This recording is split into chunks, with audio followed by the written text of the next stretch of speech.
My friends, welcome to worship this day. Though I may not be able to see your faces, I know you are here with us, here and now, in this sacred space of worship and love. In this moment, try to release whatever worries that you may have carried with you this week. Set aside the issues that have been crowding your mind, and let yourself rest in God's love as we enter into prayer. All-loving God, whose compassion embraces everyone, gather those of us who are lost, those of us who are outcast, those of us who seek your refuge. Heal our wounds of fear and distrust, and make us a community united through you. Gather us together in this sacred space, this sacred time of worship, and in doing this, open our hearts, open our minds, open our souls, so that upon hearing your word today, your love might enfold us with your holy presence, leading us to be emissaries of your love and disciples of your Son, in whose name we pray. Amen. Friends, please join me in an attitude of prayer as we confess our sins and receive God's forgiveness. God of light, we confess that we live in the shadows of hypocrisy and self-righteousness. We honor you with our lips, but we have not always served you in our hearts. We are satisfied with human traditions and norms, and often avoid your liberating truth.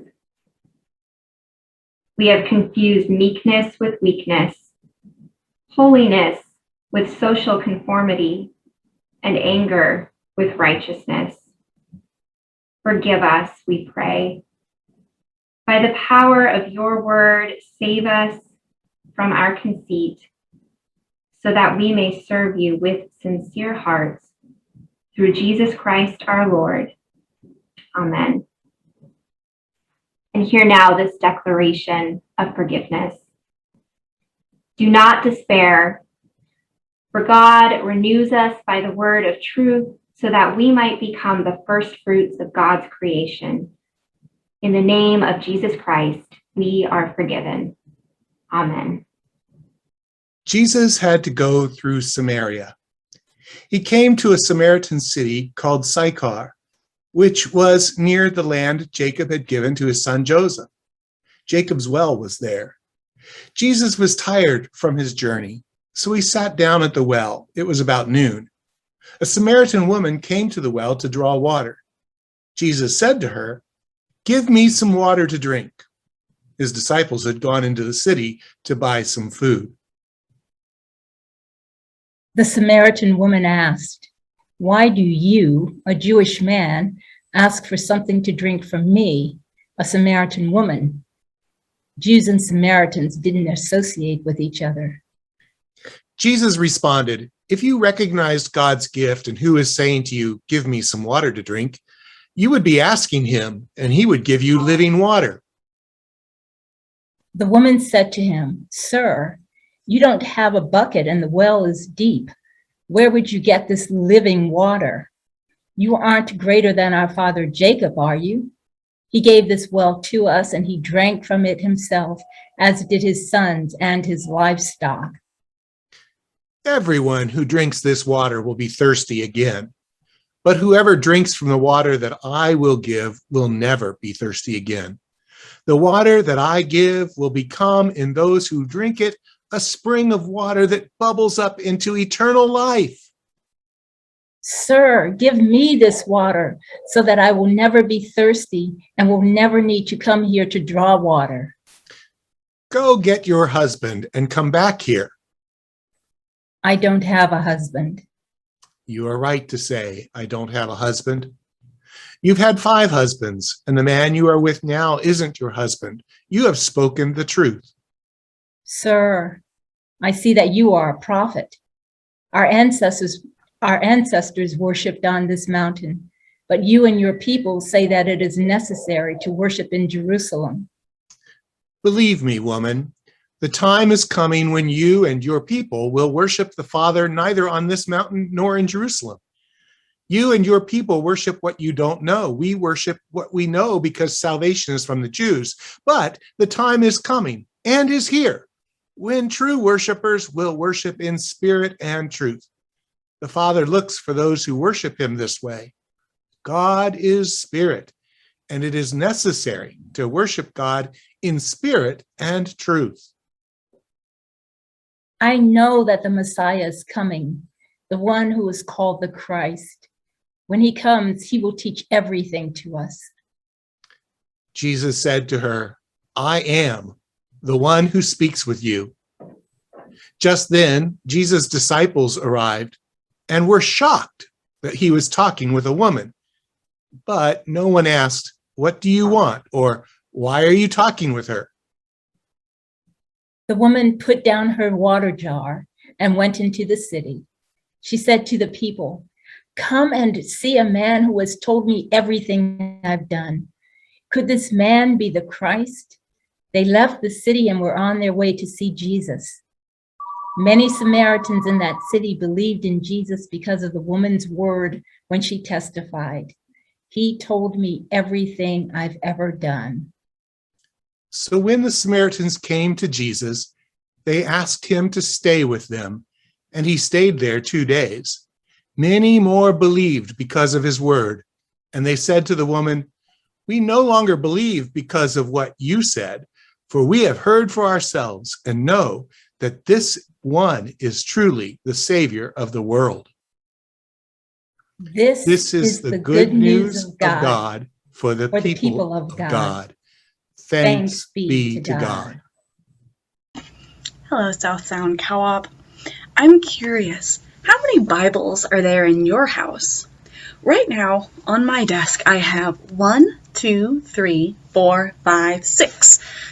Bibles, and I have at least another 6 at home. This is a board book Bible. Maybe you have one of these at home. It's got lots of pictures and simple words.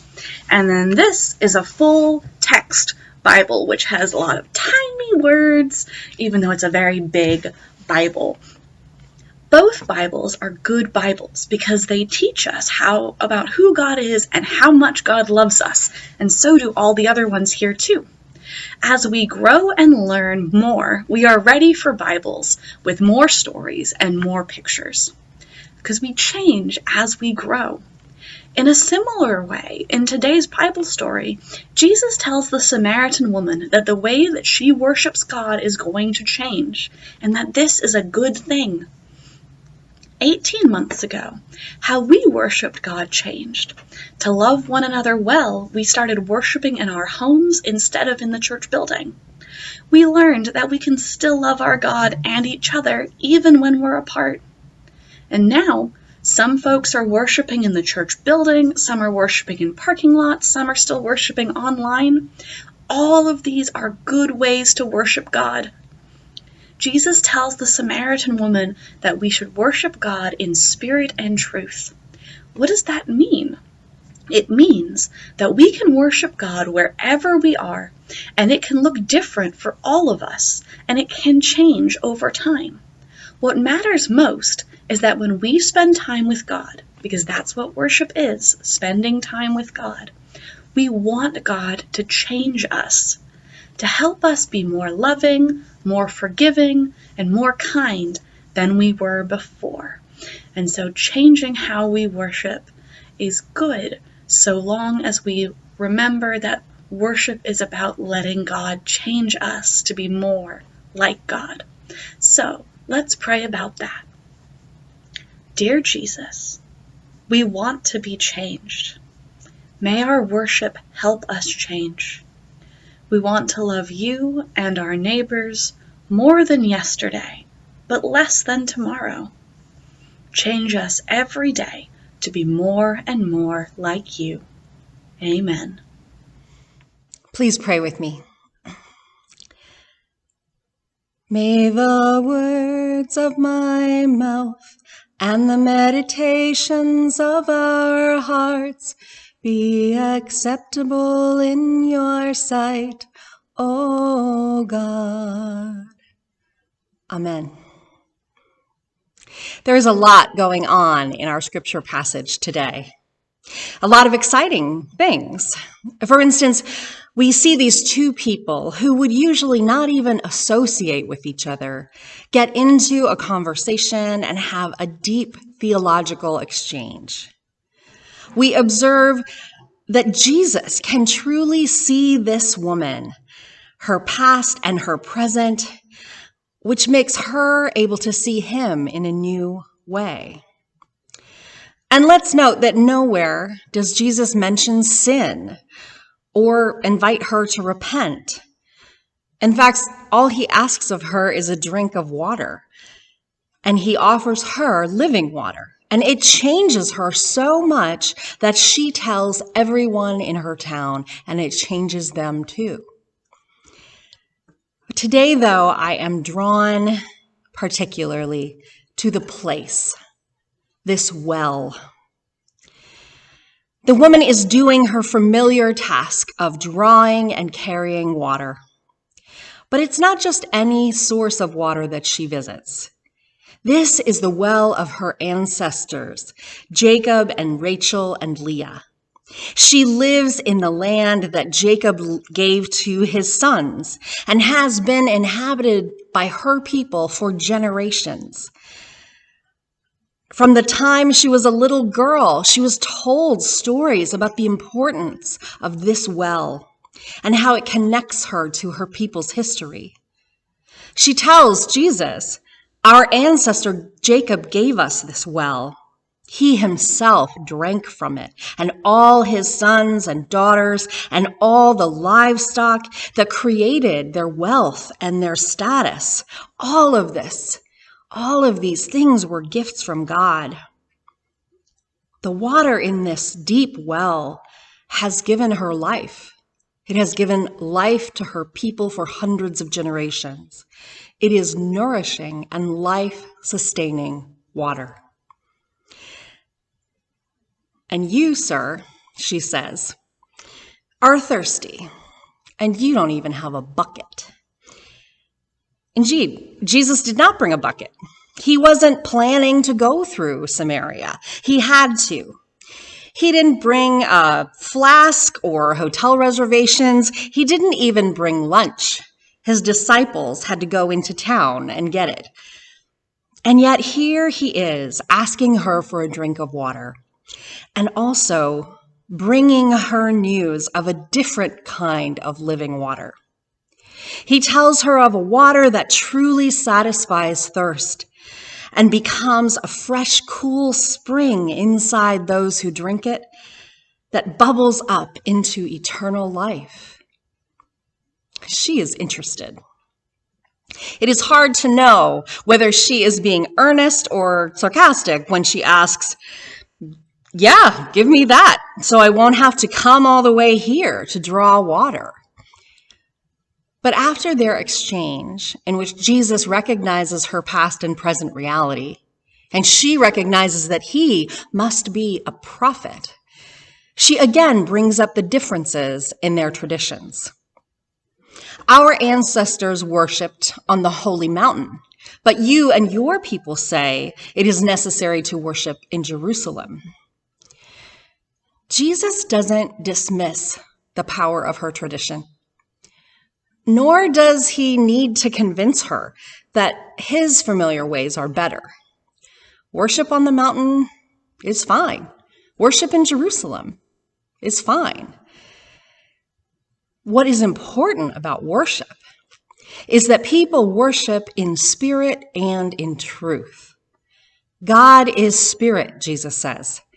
And God shows up in all sorts of new and surprising places whenever and wherever true hearts worship in spirit and in truth.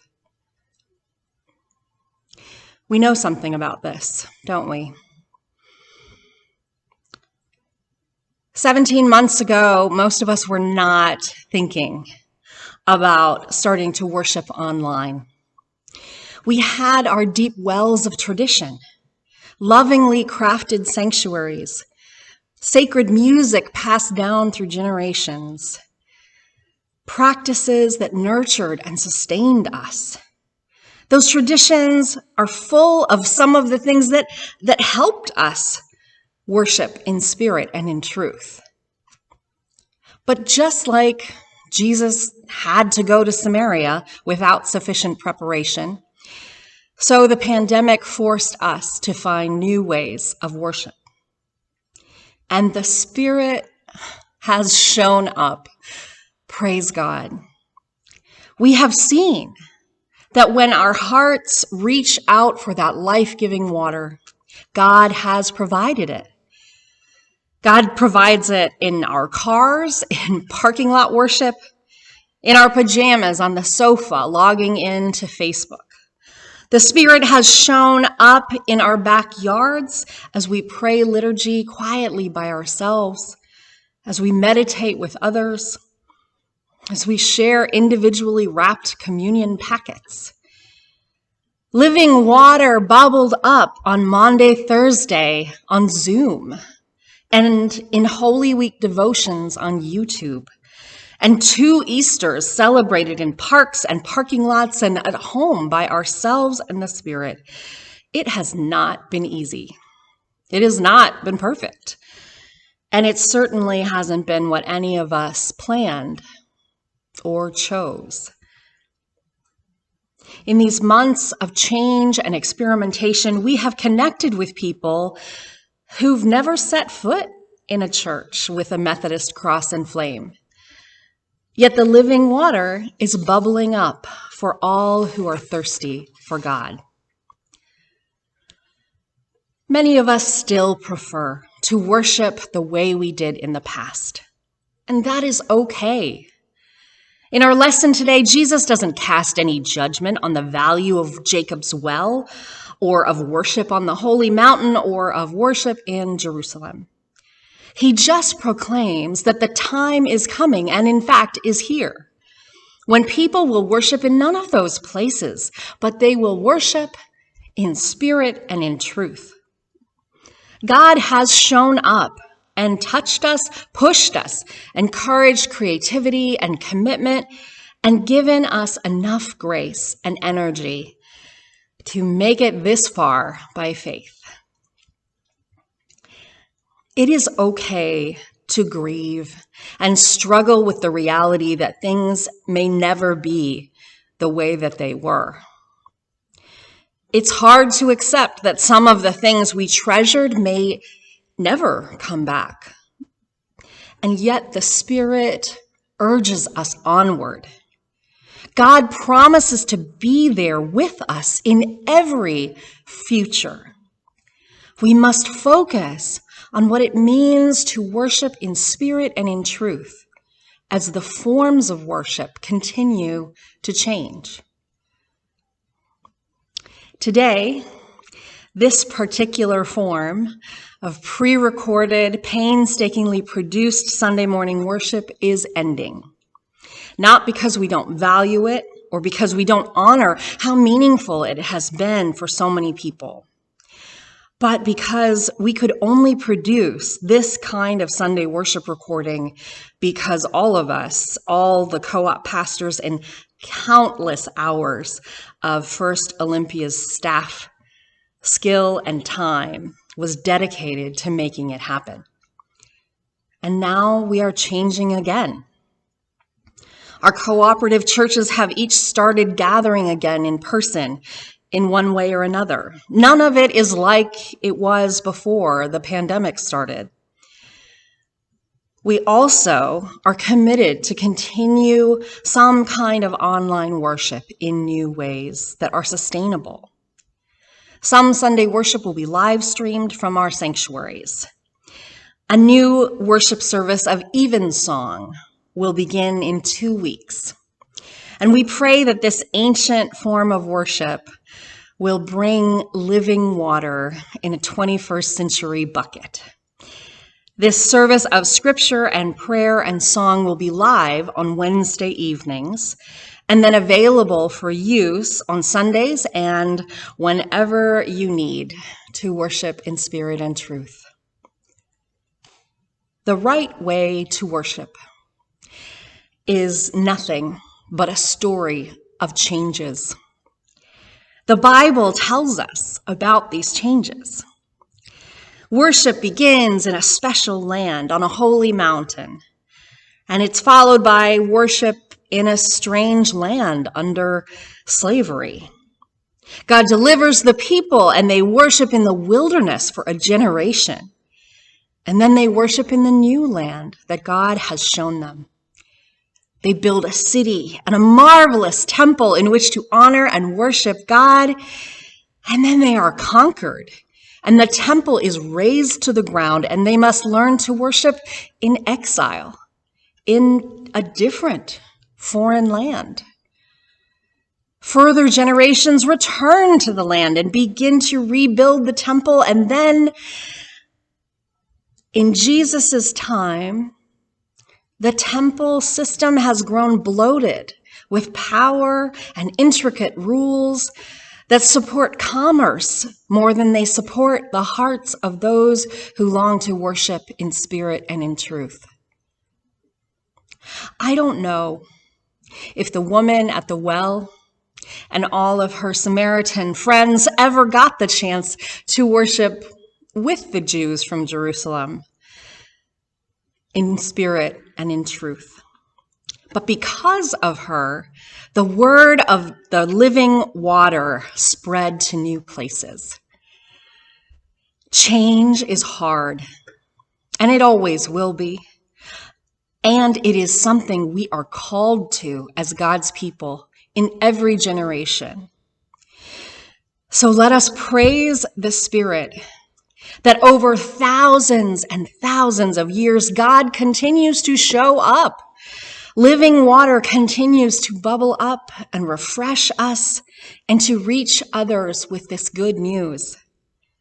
May we be open to create and experience new ways to worship the living God with all our hearts in spirit and in truth.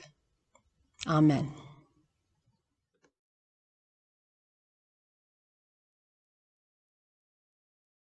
God of mercy, we are your people, but we are so easily distracted from you.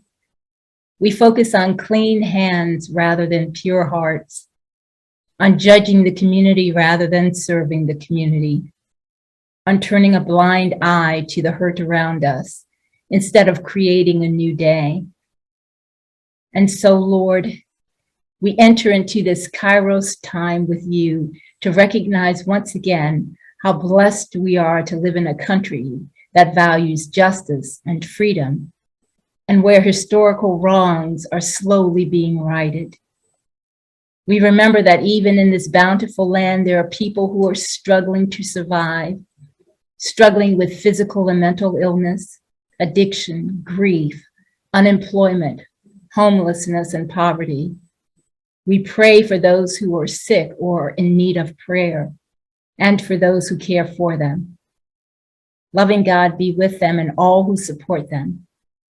And may we try in whatever way we can to be part of the solution and not part of the problem.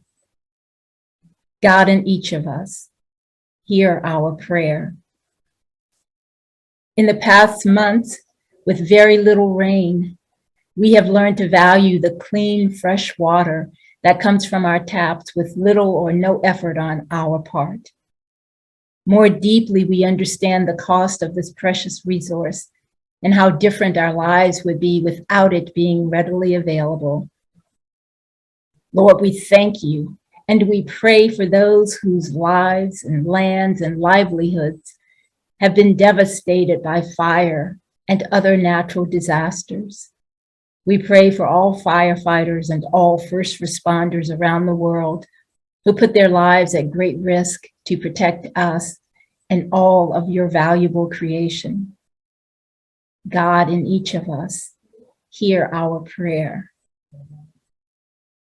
We give thanks for the wisdom of our elders and for our children, youth, and young adults who are finding their voices and demanding changes to systems that are abusive, and for the restoration of health to our planet. We thank you for their energy, their determination, and their courage. We pray that these voices will be heard and for your guidance. God, in each of us, hear our prayer. Lord, we cannot gather and forget the divisions that plague us. We cannot glimpse your kingdom and forget the brokenness of our world. Be present in the midst of our suffering, so that all for whom we pray may know peace, comfort, and security. Strengthen us for your work. Help us to root ourselves in your living word.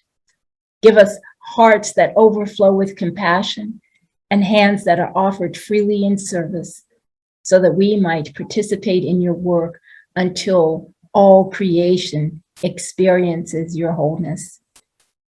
We pray this in the name of Jesus Christ, the one who gave us words to pray. Our Father, who art in heaven, hallowed be thy name. Thy kingdom come, thy will be done on earth as it is in heaven. Give us this day our daily bread, and forgive us our trespasses as we forgive those who trespass against us. And lead us not into temptation, but deliver us from evil. For thine is the kingdom and the power and the glory forever and ever. Amen. Back in March of 2020, when we first started doing online worship together as a co-op, we worried about how we could sustain the work of the churches financially when people weren't actually coming to church. We should have listened to the words of Jesus to the disciples, "O ye of little faith." The ongoing generosity of the churches has been a wonder to behold.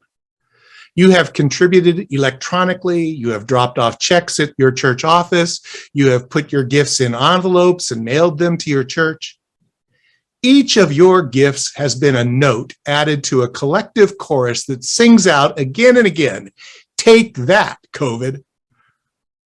Today's worship service is the last one planned as a fully cooperative venture that is created, shared, and recorded over Zoom, and then broadcast for you all to watch on Sunday mornings. This way of worship has worked well for us, but what a ride it has been. Now, each of our co-op churches is beginning to create worship in real life, in parking lots, over the radio, in sanctuaries, live streamed, or recorded and broadcast in different ways. We don't know for sure what the future holds. There may come a day when we must come back to the way we've done things these last 18 months. Or perhaps the pandemic will recede soon, and we will again sing in our sanctuaries as we once did. Who knows? I know I don't know. Only God knows, I suppose. But this one thing I do know, your faithfulness in supporting your church, all of our churches, has lifted the hearts of those of us who have prepared and presented worship week after week. And I know I speak for my pastoral colleagues today when I say thank you. Thank you for the stewardship of your life and your resources, for the gifts you have shared and continue to share with your church. Thank you, people of Rochester and Oakville. Thank you, people of St. Andrews.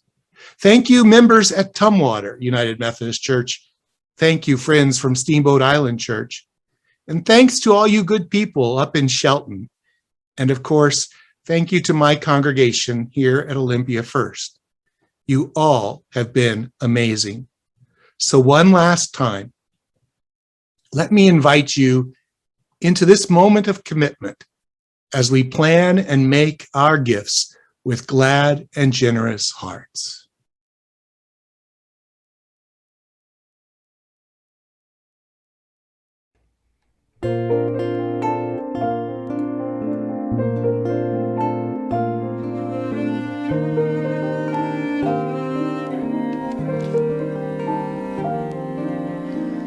Lead me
God of creation, God of redemption, God of sanctification, hear our prayer today.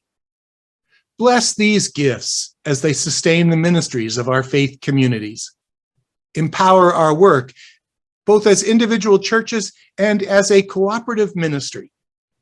Bless the givers with spirits renewed for service in the world, and may their lives be blessings to their families, friends, and neighbors. May the world be a better place tomorrow because we have given our gifts today. Amen. Thank you, friends, for joining us in this final cooperative worship service. We're so grateful that you've been with us through this process, and offer to you this last set of announcements in this cooperative setting. Tomorrow at 6 p.m. at First Olympia in the Gathering Place, the Anti-Racist Film Club will be screening the final part 4 of the Black Church PBS documentary. Anyone is welcome to join us at 6 p.m. tomorrow. And as we have shared throughout this service, as our cooperative worship experience here on Sunday mornings comes to an end, we invite you to check with your local church on ways that you can continue to connect to worship online and in person. Specifically, this next Sunday, September 5th, Shelton will have an outdoor hymn sing. So please bring your own camp chair and your favorite hymn selection and gather at Shelton UMC at 10 a.m. that morning. And St. Andrew's UMC is offering options for in-person worship as well as parking lot worship at 10 a.m. And First Olympia will begin live streaming its in-person service. So please check the church website or the e-newsletter for details on how to access that live stream. And with that said, friends, hear now this benediction. The blessing of God be with you. The love of Jesus fill you, and the power of the Holy Spirit sustain you, now and forevermore. Go in peace, friends.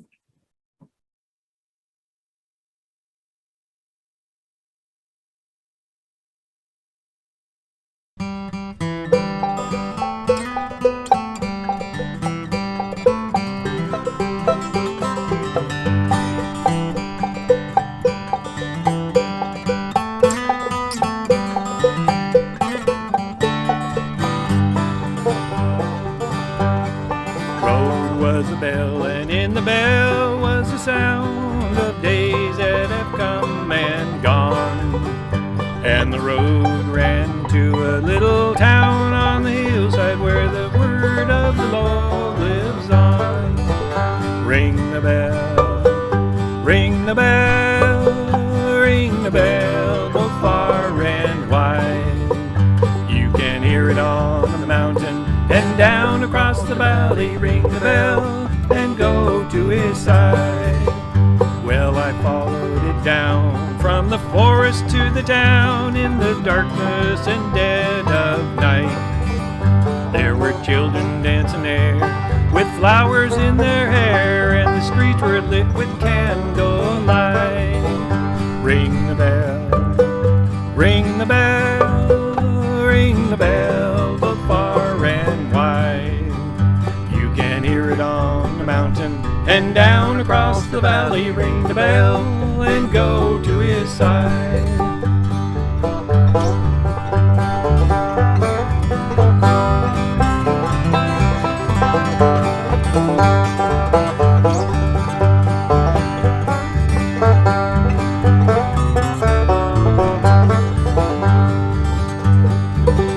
Now the farmer and the teacher and the barber and the preacher all held hands and moved as one.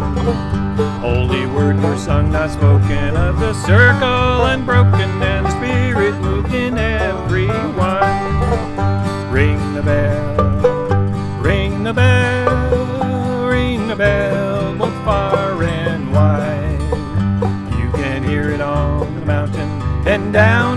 the valley, ring the bell, and go to his side.